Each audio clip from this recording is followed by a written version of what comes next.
Hi everyone. Can you hear me? Okay, well that's fantastic. So now we can work together so that more people can hear as well. I'm Celia Bellin, I'm CILCare CEO, and I have the mission to convince you to invest in the in-licensing and development of a portfolio of qualified and de-risk drug assets to bring solutions to patients with hearing disorders within 5 years. So why should you invest in hearing disorders? 15% of the world people experience hearing disorders. It's 1 out of 3 from 65-year-old. It's even 1 out of 4 people from 45-year-old who have disabling hearing loss. And for you rock fans out there, Sting, Eric Clapton, they all have confessed with hearing problems. Why is this happening? So aging population, noisy lifestyle, infection, and the more than 200 ototoxic drugs on the market, like cisplatin cancer treatment, who irreversibly damage hearing. Suffering from hearing disorders takes us even further because hearing loss is clearly linked to other disease areas. So it's number 3 risk factor for dementia and Alzheimer's disease. For people with diabetes type 1 and type 2, the prevalence is increased by 2, and even for people with pre-diabetes. So hearing loss and tinnitus. So tinnitus is often translated into ringing in the ears. Is the top 2 health conditions within military and veterans that leads to an increased risk for depression, anxiety, and sleep disorders. Today there is no treatment, no pharmacological treatment for hearing disorders. The existing solutions, like hearing aids, are very expensive, offer limited improvement, and are stigmatizing. You hear me too loud? No? Okay. So what about implant technology?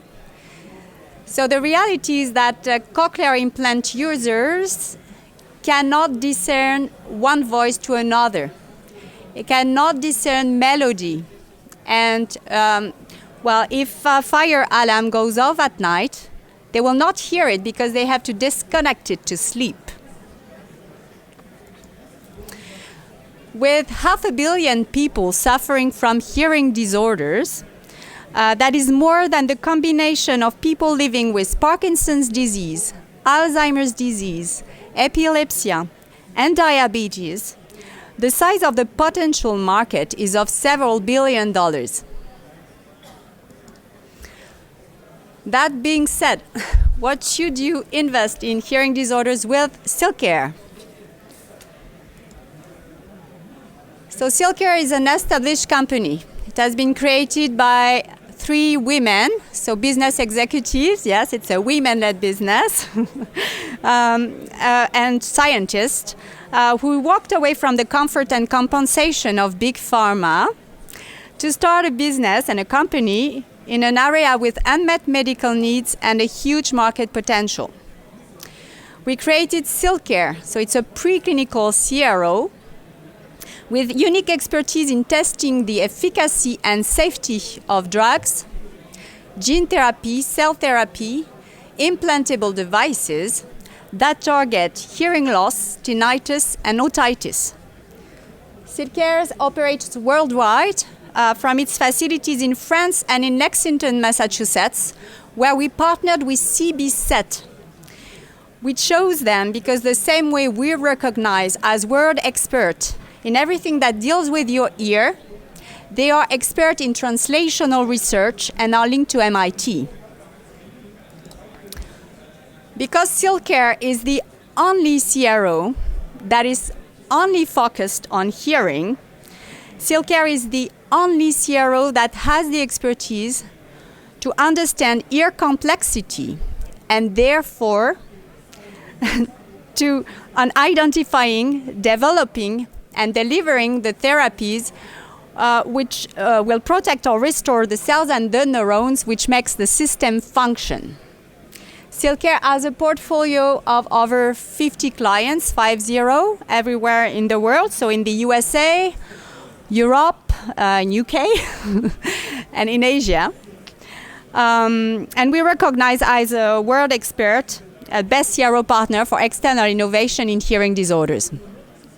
So access to CILCare's people, expertise, labs, and platform is key for the investment opportunity that I will describe now.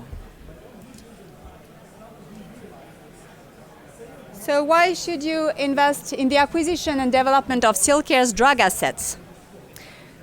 Research outcomes have become more and more important in the last decade, underlying molecular mechanism, pharmacological pathways, and genes involved in inner ear diseases that create opportunities for new drug approaches. Because those pathways are common to many other diseases, there are drugs that have been shelved that can now be reassessed for this indication in hearing disorders. They can be administered systemically or locally, which will definitely decrease their potential for side effects. So last year, we did a consulting mission for Sanofi. They asked us to look at their out-licensing portfolio of CNS drugs. The objective was to identify whether within this portfolio some drugs were interested or has a potential for targeting those hearing disorders. We looked at 240 molecules, we deep dive into 20, and we finally selected 8 compounds that have a huge potential for targeting noise-induced hearing loss, age-related hearing loss, and tinnitus.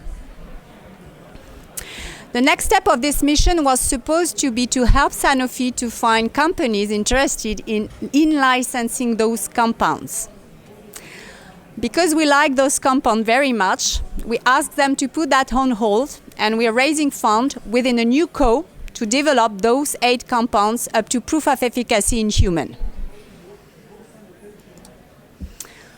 So maybe I forgot to tell you the selection criteria for those compounds were safety first. So all the assets that we have selected have been developed up to clinical stage, for some of them even phase 2, 3 in other indications. Second criteria was the mechanism of action and the scientific rationale on the targets. So the targets have all been described in the literature, and we selected the one we thought was of most interest, obviously, to target those indications as well. And the third criteria was the CMC part. So CMC process is mastered. This is a very important point because a drug is not an API or a drug substance in a solution. So it was very important for us to select compounds with a fully CMC process mastered.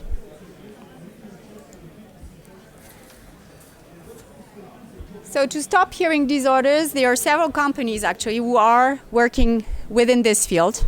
There are different approaches and a huge variety of novel therapeutic solutions targeting inner ear and central hearing disorders are currently under investigation. Our approach is contrarian to our major competitors, who are mainly focused on gene therapy or on repurposing existing drugs through local delivery. So they have very small pipeline, and within their pipeline, there are very few compounds that are actually competing with ours. We are taking drug candidates, which are small molecules that have been proven to be safe in human, but never reached the market. We are taking them all, the 8 compounds, to develop them on the most prevalent hearing diseases that are age-related hearing loss, noise-induced hearing loss, and tinnitus. We actually do believe that a portfolio strategy will increase dramatically the change for at least one compound out of those 8 to succeed and reach the market. We are looking for 90 million, 90 in total, with the possibility to break it into 3 tranches. A first tranche of 15 million, 1.5, that would contribute to the creation of the new co, with the recruitment of high-level people that we have already identified, the licensing of the 8 compounds, and the execution of a battery of preclinical tests to select the 2 compounds that we want to move forward into clinical development. We'll be successful because we have selected the best candidates, we think, within a portfolio of a big pharma. We will work with smart investors like you, and we will be supported by CILCare, which is the best CRO to develop drug in hearing disorders. In terms of next step, we want to be quick and efficient because this is the way we are. And the patients with hearing disorders have been waiting for far too long. So we're looking for signing a letters of intent with investors by March 2020. So then there's going to be a due diligence for 2 to 3 months. And we will come with a final closing with all the parties, including Sanofi, in the summer 2020. Our goal is to become operational during summer. So are you convinced? So the medical needs are there. Market potential is there. So the compounds are there. And there is CILCare as well. So now let's put investment, let's add investment to this mission to make it happen. Thank you.